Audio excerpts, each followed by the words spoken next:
السلام علیکم ورحمۃ اللہ وبرکاتہ۔ ربیع الاول کا مہینہ تاریخ انسانیت کا سب سے مبارک مہینہ ہے، کیونکہ اسی مہینے دنیا کو وہ رحمت ملی جس کے بارے میں اللہ تعالی نے قرآن حکیم میں ارشاد فرمایا، وَمَا أَرْسَلْنَاكَ إِلَّا رَحْمَةً لِّلْعَالَمِينَ، اور ہم نے آپ کو تمام جہانوں کے لیے رحمت بنا کر بھیجا۔ آپ کی ولادت کی رات نہ صرف مکہ مکرمہ بلکہ پوری دنیا میں غیر معمولی نشانیاں ظاہر ہوئیں جو آپ کی نبوت اور مقام کو ظاہر کر رہی تھیں۔ تاریخ میں لکھا ہے کہ فارس میں ایک ایسا آتش کدہ تھا جو 1000 سال سے جل رہا تھا، لیکن جب آپ کی ولادت ہوئی تو وہ اچانک بجھ گیا۔ یہ اس بات کی علامت تھی کہ دنیا کے باطل مذاہب کے چراغ بجھنے والے ہیں اور نور محمدی صلی اللہ علیہ وآلہ وسلم دنیا کو منور کرنے والا ہے۔ ولادت کی رات فارس کے بادشاہ کسریٰ کے محل میں زلزلہ آیا اور اس کے 14 کنکر گر گئے۔ علماء فرماتے ہیں کہ یہ اس بات کی علامت تھی کہ فارس کی سلطنت کا زوال قریب ہے اور اس کے صرف 14 بادشاہوں کے بعد اس کا خاتمہ ہو جائے گا۔ یہ پیش گوئی حقیقت اس وقت بنی جب حضرت عمر رضی اللہ تعالی عنہ کے دور میں فارس فتح ہوا۔ فارس کی ایک بڑی جھیل جسے ساوا جھیل کہا جاتا تھا وہ بھی اسی رات خشک ہو گئی۔ یہ اس وقت کے لوگوں کے لیے بہت بڑی حیرانی کی بات تھی کیونکہ وہ جھیل کبھی خشک نہیں ہوئی تھی۔ یہ بھی اسلام کے آنے کی ایک نشانی تھی کہ شرک اور باطل کی زمین خشک ہونے والی ہے۔ ولادت کے وقت آسمان پر ایک خاص نور اور روشنی دیکھی گئی۔ حضرت آمنہ رضی اللہ تعالی عنہا فرماتی ہیں، جب میرا بیٹا پیدا ہوا تو میں نے شام کے محلات کو اپنی آنکھوں سے دیکھ لیا۔ سبحان اللہ! یہ نور نبوت کی علامت تھی کہ آپ کا نور دنیا بھر کو روشن کرنے والا ہے۔ قرآن حکیم میں ذکر ہے کہ آپ کی ولادت کے بعد شیطانوں کے لیے آسمان کے دروازے بند کر دیے گئے۔ کئی یہودی علماء نے خواب دیکھے کہ نبوت کا نور ظاہر ہو چکا ہے۔ ایک یہودی عالم نے قریش کے دربار میں کہا، اے لوگو! آج رات احمد یعنی محمد صلی اللہ علیہ وآلہ وسلم کی پیدائش ہوئی ہے جن کی وجہ سے دنیا کی قیادت بدل جائے گی۔ مفسرین نے لکھا کہ ابلیس نے آپ کی ولادت کی رات ایک چیخ ماری۔ کیوں؟ اسے معلوم ہو گیا تھا کہ اس کی شیطانی حکومت ختم ہونے والی ہے۔ حضرت حلیمہ سعدیہ رضی اللہ تعالی عنہا فرماتی ہیں کہ جب میں نے آپ کو پہلی بار گود میں لیا تو ہر طرف نور ہی نور تھا۔ جب نبی کریم رؤوف الرحیم صلی اللہ علیہ وآلہ وسلم کی ولادت ہوئی تو زمین و آسمان اس نور سے جگمگائے کہ سب کچھ روشن ہو گیا۔ آپ کی ولادت 12 ربیع الاول کو مکہ مکرمہ میں ہوئی۔ یہ دن دنیا کے لیے سب سے بڑی خوشخبری کا دن تھا۔ آپ کی ولادت ایک ایسے وقت میں ہوئی جب دنیا ظلم و جہالت میں ڈوبی ہوئی تھی، ہر طرف اندھیرا چھایا ہوا تھا۔ عرب میں شرک عام تھا، عورت کو حقیر سمجھا جاتا تھا، بچیوں کو زندہ دفن کیا جاتا تھا، دنیا کی بڑی طاقتیں روم، فارس کمزوروں پر ظلم کر رہی تھی، انسانیت کو کسی رہنما کی تلاش تھی۔ اس ماحول میں ربیع الاول کی 12 تاریخ پیر کے دن صبح کے وقت نبی کریم صلی اللہ علیہ وآلہ وسلم دنیا میں تشریف لائے اور دنیا کا نظام بدل کے رکھ دیا۔ قرآن حکیم میں ارشاد ہے، بے شک تمہارے پاس اللہ کی طرف سے ایک نور اور واضح کتاب آئی۔ مفسرین فرماتے ہیں یہاں نور سے مراد نبی کریم صلی اللہ علیہ وآلہ وسلم ہیں جن کے ذریعے انسانیت کو روشنی ملی۔ شرک کا خاتمہ اور توحید کا غلبہ ہوا۔ آپ نے کعبہ سے 360 بتوں کو توڑا۔ قرآن نے اعلان کیا، قُلْ هُوَ اللَّهُ أَحَدٌ، کہہ دو وہ اللہ ایک ہے۔ انسانیت کو حقیقی معبود کا تعارف ملا۔ اسی طرح عورت کو عزت ملی۔ فرمایا تم میں سب سے بہتر وہ ہے جو اپنی عورتوں کے لیے بہتر ہو۔ عورت کو وراثت، نکاح اور عزت کا حق دیا گیا۔ غلامی کے نظام کا خاتمہ ہوا۔ غلام آزاد کرنا نیکی اور جنت کا ذریعہ بنا دیا گیا۔ آپ نے فرمایا علم حاصل کرنا ہر مسلمان مرد اور عورت پر فرض ہے۔ علم کو عزت اور فضیلت دی گئی۔ عدل و انصاف قائم ہوا۔ ان اللہ یأمرکم بالعدل، آپ نے عدل کو سب سے بڑی قدر بنایا۔ خواہ وہ دشمن کے خلاف ہو۔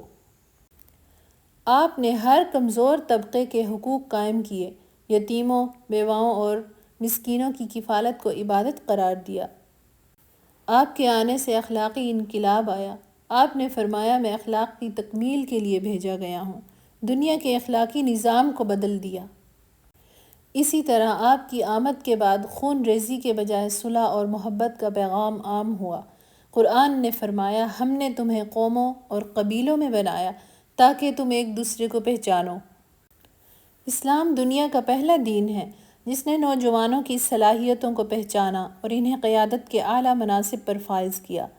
نبی کریم صلی اللہ علیہ وآلہ وسلم کی زندگی نوجوانوں کے لیے سب سے بڑی ترغیب ہے۔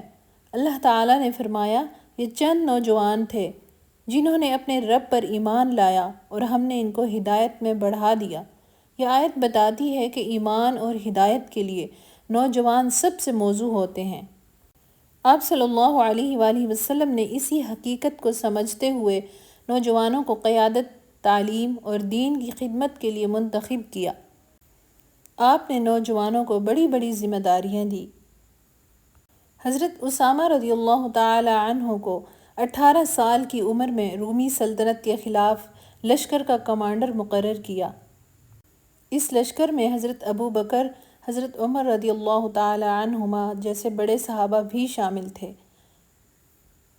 اس سے یہ بات ثابت ہوتی ہے کہ اسلام نوجوانوں کو بڑی بڑی ذمہ داریاں دینے میں ہچکچاتا نہیں۔ نبی کریم صلی اللہ علیہ وآلہ وسلم نے 27 سالہ معاذ بن جبل کو یمن کا گورنر اور قاضی مقرر کیا۔ آپ نے فرمایا یقیناً قیامت کے دن علماء میں سب سے آگے معاذ بن جبل رضی اللہ تعالی عنہ ہوں گے۔ اسی طرح آپ نے 20 سالہ مصعب بن عمیر رضی اللہ تعالی عنہ کو اسلام کا پہلا سفیر بنا کر مدینہ بھیجا۔ یہ اعتماد نوجوانوں کے لیے بڑی ترغیب ہے۔ حضرت زید بن ثابت رضی اللہ تعالی عنہ نے کم عمری میں قرآن یاد کیا تو حضرت ابو بکر نے انہیں قرآن جمع کرنے کی ذمہ داری دی۔ یہ ثابت کرتا ہے کہ عملی ذمہ داریاں نوجوان اٹھا سکتے ہیں۔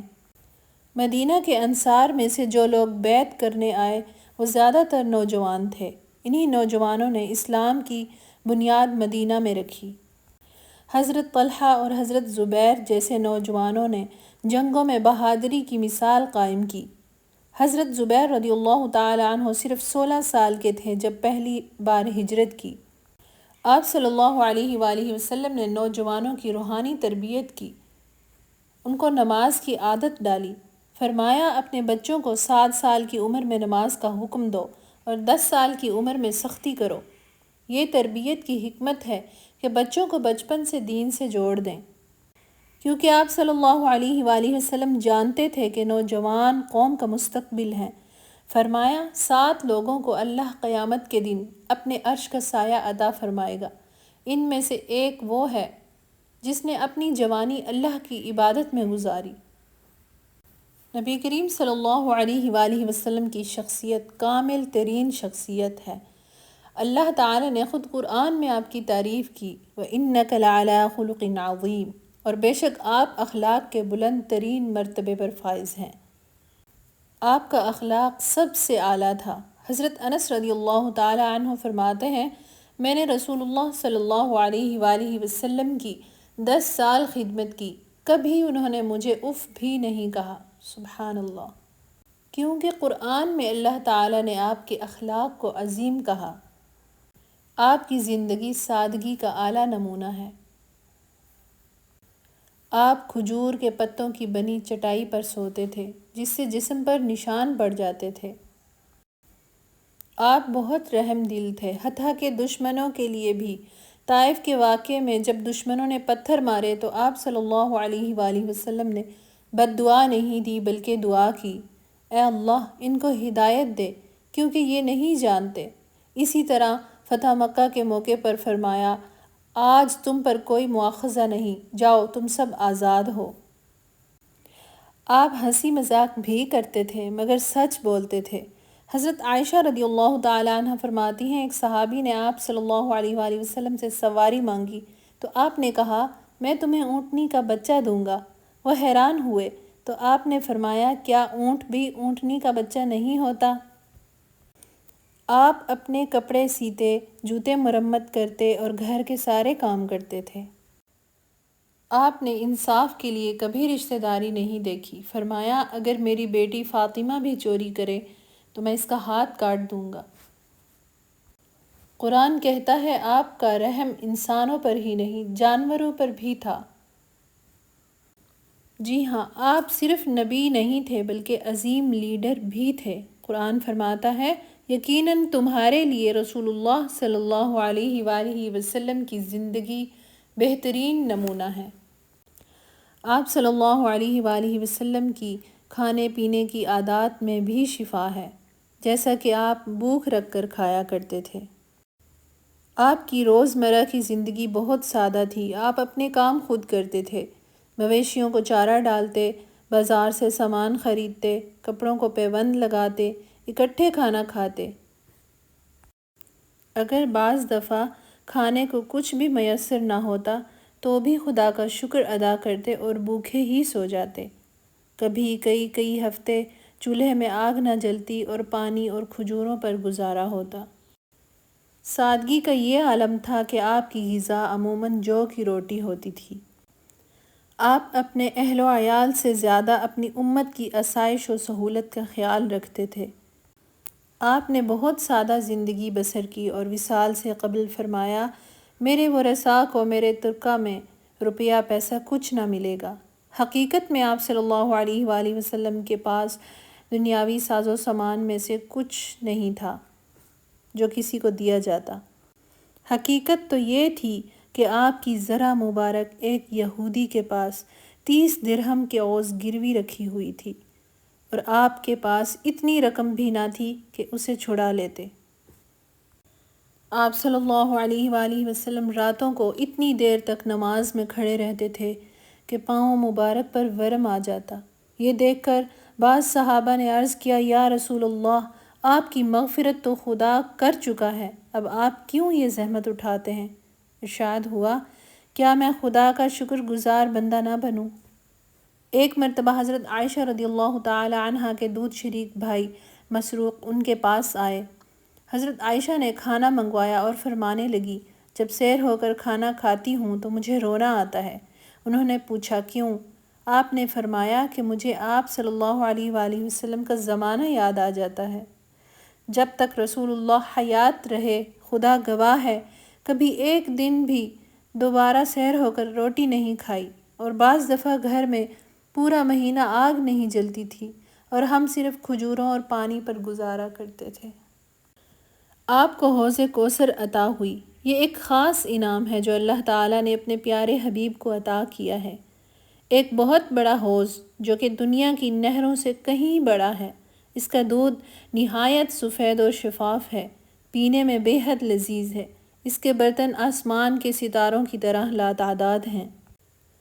آپ اس سے اپنی امت کے خوش نصیبوں کو پلائیں گے۔ آپ کا ارشاد ہے جس رات مجھے معراج کرائی گئی میرا گزر ایسی نہر سے ہوا جس کے کنارے موتیوں کے خول سے بنے ہوئے تھے۔ میں نے جبرائیل علیہ السلام سے پوچھا یہ کیا ہے؟ تو انہوں نے فرمایا یہ کوثر ہے۔ آپ کو اللہ تعالیٰ نے ایسے کلمات سے نوازا ہے جو بظاہر بہت چھوٹے اور مختصر ہیں لیکن معنی کا سمندر ان میں موجود ہوتا ہے۔ آپ نے فرمایا مجھے جامع ترین کلمات سے نوازا گیا ہے۔ سبحان اللہ۔ آپ کی شخصیت میں خاص رعب کی کیفیت تھی۔ آپ کا ایک خاص وصف تھا کہ باہر سے آنے والے کئی دشمن آپ کو دیکھ کر ہی مرعوب ہو جاتے اور ان کے ناپاک عزائم خاک میں مل جاتے۔